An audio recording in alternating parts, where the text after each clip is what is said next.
माझं नाव कापडी सारिका हरिचंद्र. मी इथं पुणे सिटी भरती देण्यासाठी आलेले आहे.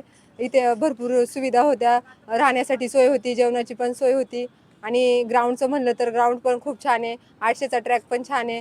तसं 100 मीटर पण धावण्यासाठी खूप छान आहे. गोळ्याचं पण ट्रॅक छान आहे. इथं कधी आला आणि तुम्हाला इथं काय अडचणी आल्या? इथं आल्यानंतर काहीच अडचणी नाही आल्या. तिथं हॉल वगैरे झोपण्यासाठी होते मुलांसाठी. पाण्याची वगैरे भरपूर सोय होती. जेवणामध्ये काय जेवणाची सोय केली होती शासनाने? हो, केली होती.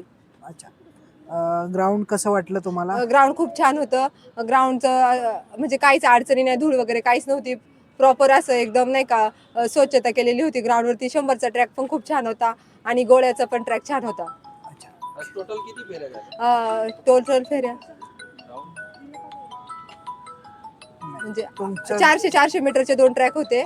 असं मुलींसाठी 800 मीटर होतं आणि 100 मीटरचा एक ट्रॅक असतो मुलींसाठी. ते 14 सेकंदात धावायचं असतं आणि 800 मीटर हे 2 मिनिट 50 सेकंदामध्ये धावायचं असतं. आणि मुलींसाठी गोळा हा 4 किलोचा असतो. तो 6 मीटर फेकायचा असतो. अच्छा, ठीक आहे. निकिता शशिकांत.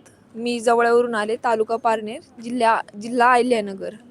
मी इथे रात्री आले.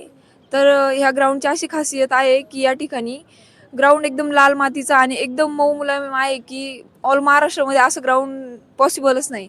आणि विदाऊट शूज पळू शकतो किंवा 100चा ट्रॅक असेल तर 100चा ट्रॅक पाहिलं एक मनामध्ये म्हणजे ग्राउंड पाहूनच एक मनामध्ये इतकी पॉझिटिव्हिटी येते की बस भाई होणार नाही का.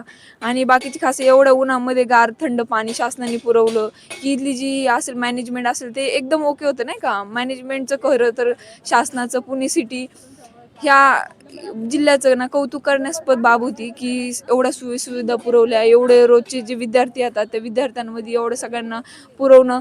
एवढं कोण बारकाईने लक्ष देत नाही की एवढं गार पाणी असेल किंवा बाकीचं टॉयलेट वॉशरूम सगळ्या गोष्टी एकाच ठिकाणी सगळ्या पॉसिबल नसतात. की मी खूप खुश आहे आणि ह्या जिल्ह्यात मला भरती व्हायचं आहे. हा माझा 8 तास आहे आणि तो मी नक्की पूर्ण करेन. थँक्यू.